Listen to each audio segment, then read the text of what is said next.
Okay, we'll do something on Chanukah. Continue a little bit from the morning.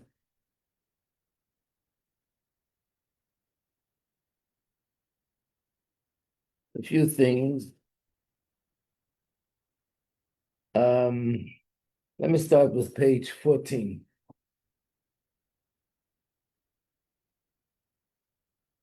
So page 14 is what we read in the Torah during the Yontif of Hanukkah. This is in Parsha Nosei, it's in Chumash Bamidbar, and that's the Parsha that describes how they dedicated the Mishkan in the times of Moshe Rabbeinu. How every day a different Nasi brought a carbon. Again, for the first 12 days, nobody brought a carbon, only the Nasi. And every day was a different Nasi. And after the Nasi of each day brought his carbon, it was over by 12. On the 13th day, that's when everybody else started bringing sacrifices.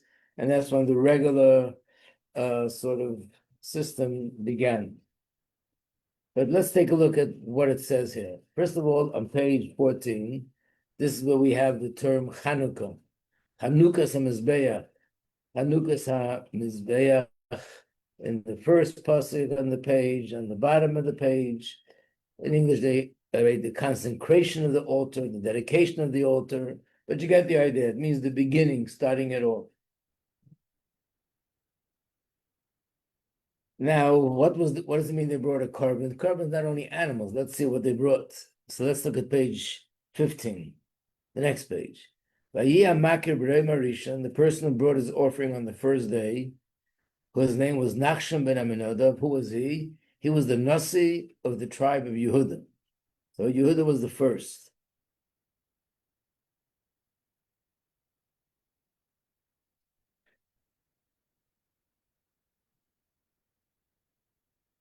And then it says, what he brought? Karbanai, what did he bring? Karas kesef achas, a silver tray. So a karbanai in this context means a gift to the Beis Hamikdash. He brought a silver tray. How much did it weigh? Shloishim u'mei mishkal. It weighed 130 shkolim. That's the weight. Then we read Mizrak echad kesef. He also brought a silver bowl. How much did that weigh? 70 shkolim. B'shekel hakodesh, which means there are different kinds of shkolim, and this is according to the sanctuary weights. Now, both of these things, which means the bowl that he brought and the tray that he brought, they were both filled with something. Shnei meleim solas, they were filled with fine flour. Belula b'shemen, kneaded with oil, and that was a shemen lemincha, was a carbon mincha, because offerings are not only used meat, sometimes it's from a flour. Then they brought a spoon, kavachas, a spoon of 10 gold shkolim. In other words, it was worth it, or weighed 10 gold shkolim, and the spoon was also filled with something, filled with ketores, incense. Then it says, then he brought the actual animals, par echad ben bakar, one young bull, one ram, one yearling sheep, I think he's also a young sheep, for a korban chatas, one he-goat for a sin offering, and then on the next page, the zebach hashlomim, for the peace offering, they brought 2 oxen, 5 rams, 5 kids, which is young baby goats, and 5 yearling sheep. This was the offering of Nachshon ben Aminadav. Yeah. So every Nasi brought this. Oh, that's what I want to show you. So if you look at the words in the pasuk, it's shocking that the next pasuk reads word for word exactly the same thing. Not one word is different. So let's look at the next pasuk. And the second day, who brought the carbon? Yisachar. And what did he bring? And then you start reading it. You see every word is the same. And the second, third day, every word is the same. The fourth day, every word is the same. Why is it shocking? Because the whole thing, when you study Gemara, teaches us, even Rashi says, why is there an extra vav here? Why is there an extra yud there? Why is this word used? Why is that word used? Each thing that's unnecessary, that's written, comes to teach us something. This is surely so unnecessary. I'm not Rabbi Batil, no. I see you're looking and you look confused. What? Oh. Okay, very nice. Welcome. Rivka revealed the secret. Okay. A happy Hanukkah. So every day, the court in Gemara teaches us that every letter and every word in the Torah is precise. And therefore, if the Torah could say something and spell it out in 8 words and uses 8 letters and uses 7 letters, that will be to teach us something. If the Torah adds a letter, takes off a word, every little detail is with intention to teach us something, because otherwise it's precise. Here, the Torah could have said very simple, this is what he brought on the first day, and then to say, and the next 11 days, they all brought the same thing, and that would cover everything. Instead, it repeats word for word of whatever was brought the first day, the second day, the third day. Why is it done this way?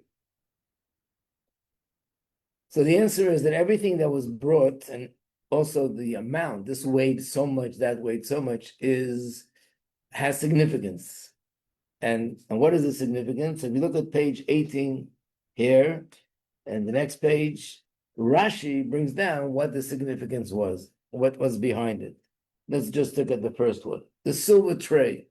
Rashi says the silver tray is the gematria, the numerical value of karas kesev is exactly 930.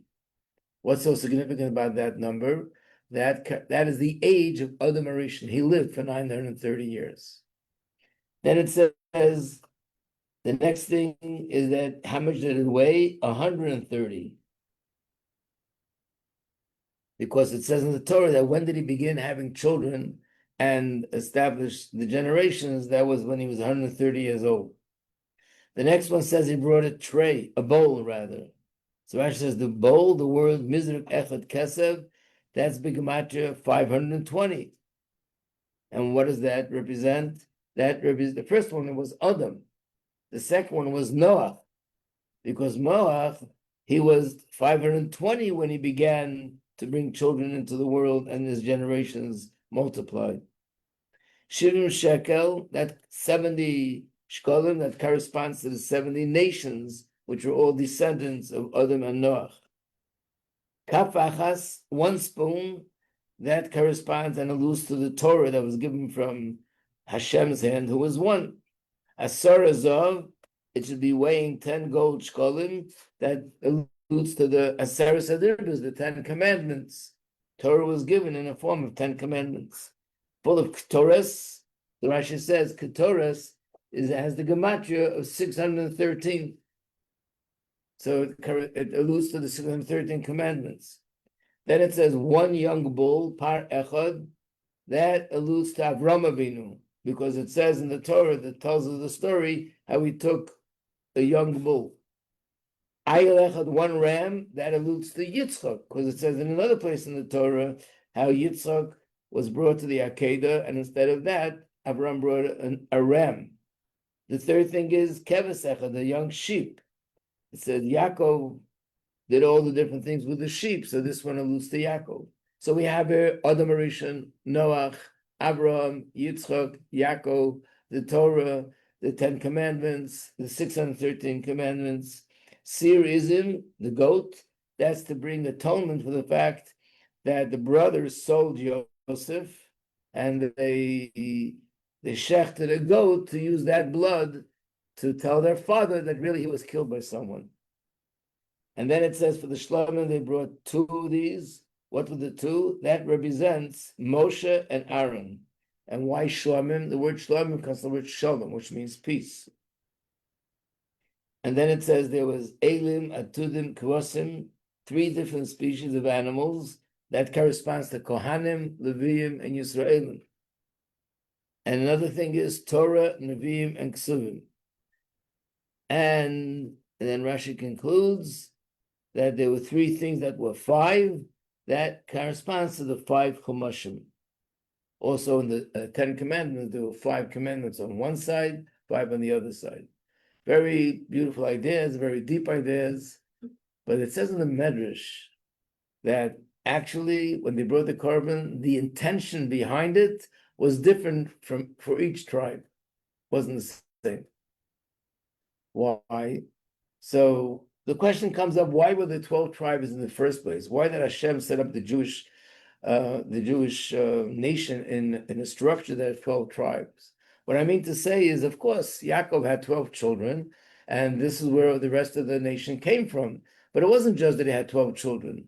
This became the way to identify the Jewish people, that we're 12 tribes. In fact, when the Jewish people were in the desert, they were divided by their tribes. Whoever was a descendant from this son, they were one tribe. Descendant from that son was a separate tribe. They had their own banner. One was different than the other. The banners had colors. One was different than the other. When they went into Israel, they also separated that each one lived in a different part of the land. So why is it that the Torah puts an emphasis on the fact that there are 12 tribes? Why wouldn't it be that all the Jews are one, and we all come from our fathers and mothers, Abraham, Yitzchak, Yaakov, Sarah, Rivka, Rachel, Leah? Why do we have to emphasize 12 tribes? If anything, that gives room for division, especially if in Israel they lived in separate parts of the land. The land was divided geographically according to the tribes. This part of the land in the north, this tribe could live. In the south, this tribe. By the mountains, this tribe. And here, the other tribe. Each one had their designated place. Wouldn't that create separation? What was the point? So what's the answer? The answer is that this is the kind of separation that was necessary to bring everybody together and to serve Hashem in a more complete way. This would be no different than the differences that you find in a symphony, where different people are playing different instruments. But yet the beauty of a symphony is that they're playing this with different instruments, different sounds, but they all blend in together, and that's much more beautiful than everybody would be playing exactly the same instrument. Not only that, there's so many things in this world that in order for it to be accomplished, you must have differences. Think of construction in a literal sense. You're building a house. So you have people who are experts in plumbing and people that are experts in electricity, people that are experts in bricklaying, people that are experts in architecture and engineers. Each one has their specialty. And if you look at them, you see they all have different kind of instruments or tools or equipment that they use for the plumber has different equipment than the electrician. And the electrician has different equipment than the bricklayer. And not only different equipment, they also had different schools they went to, different education. This one studied for so many years, this one studied for less years, more years. All the differences are so each one could excel in their area. In the same way, Hashem created 12 tribes.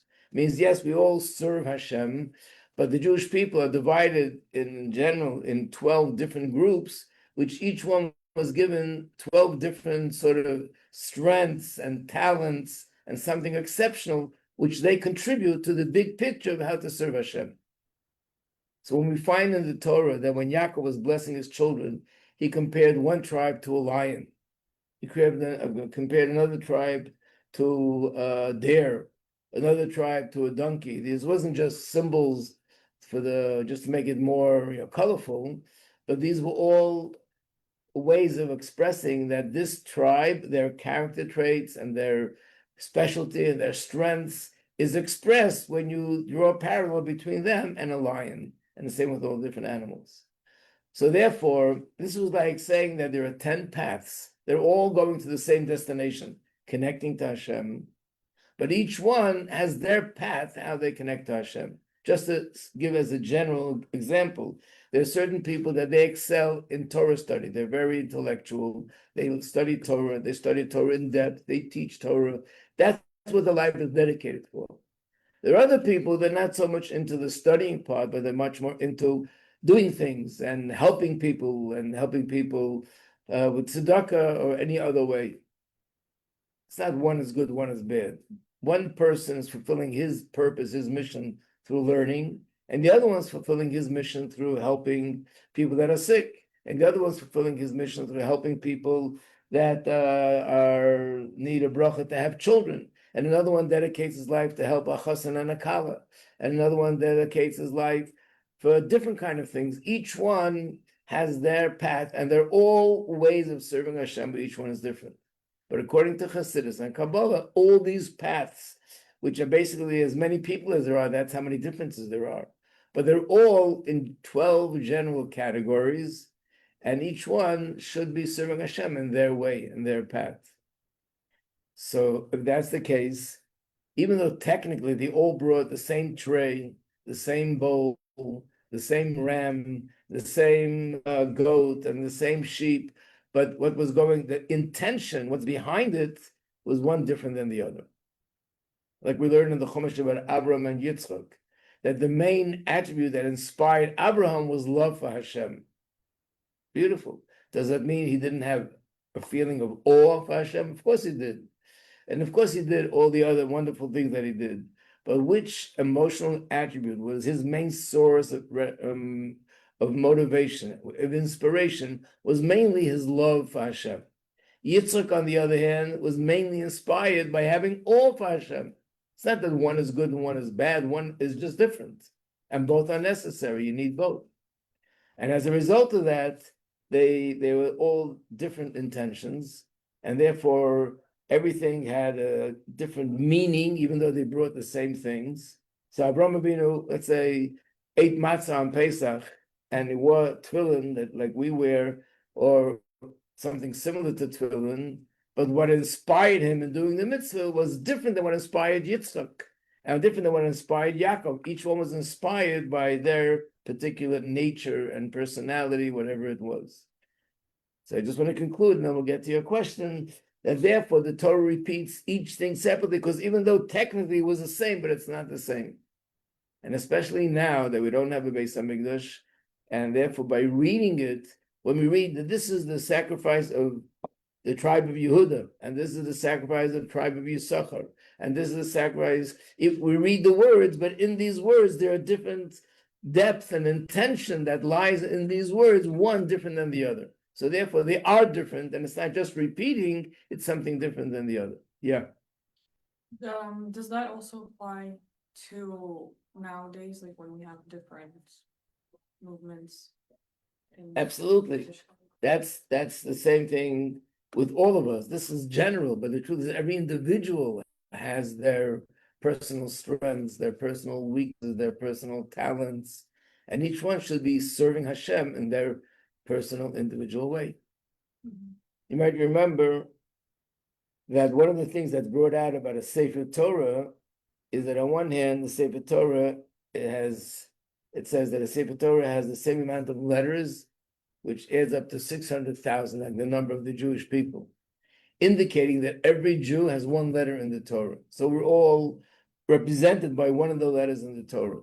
And the halacha is that if one letter is disqualified, which means the ink was rubbed off, or something was cut out, or was written wrong, or a letter is missing, the whole entire Torah is disqualified, implying that we're all one, right? So we're all one. On the other hand, there's another halacha that the two letters aren't allowed to touch with each other. Each letter has to have a space from the next letter. Why? What's wrong with that touching? If the whole idea is unity, let them all be touching because it'll be more united. So the answer is clearly, yes, unity, but each one is an individual and has to be represented as a separate individual with their separate way of thinking and feeling and talents, and each one has to tap into their specific, unique personality. But nevertheless, we all serve Hashem together. Like the human body, the hand is different than the legs, and the eyes are different than the ears, and the nose is different than the mouth. Each organ is different in its shape and in its function, but they all together work as one. It's one person, one identity. I never heard of a person that feels fragmented because my hand is different than my leg, and my nose is different than my mouth, and my eyes, and who am I, what am I? No, you're one person, and all the organs, they all merge together and blend together and become one single person. This is the meaning of the words, ki ish echad, b'lev echad, one person with one heart. but all different organs, meaning we have one identity. So the same thing, the Jewish people collectively, each one has their individual, and each tribe has their individual strengths and weaknesses, personality, characteristics, but together we're all one. So differences does not have to spell division. On the contrary, the most beautiful thing come out when differences blend together. So that's why we read it on Chanukah, and we read every single one separately because they're not the same. Each one was different than the other, and one was on the first day, one was on the second day, one was on the third day, and so on.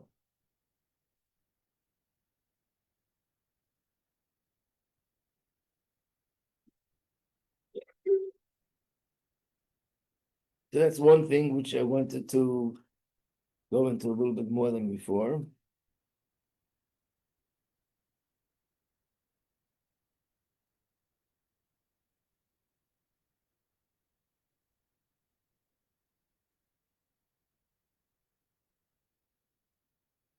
Another thing is, what's the reason why on the first day, in the beginning of building the Mishkan, like in this case, for the first 12 days, there was much more going on than later. Later, there was a certain routine, how we brought sacrifices, how we did things, but the first 12 days were unique, and there were things that were done which were basically very different than everything else. The same happened with the Beis Hamikdash that Shlomo Melech built. That his Beis Hamikdash lasted for 410 years, but the first 14 days they brought many more korbanos, and there was a lot going on. It was 14 days of rejoicing, celebrating. I think I mentioned this earlier in the year, that one of the 14 days was Yom Kippur, and they even celebrated and ate and drank on Yom Kippur itself, and they didn't fast. Why? Because this is the beginning.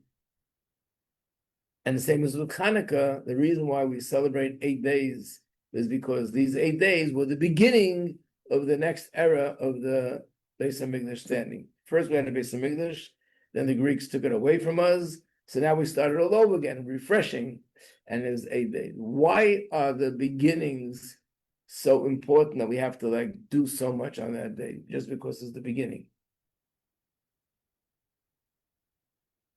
Anyone ever heard the answer to this question?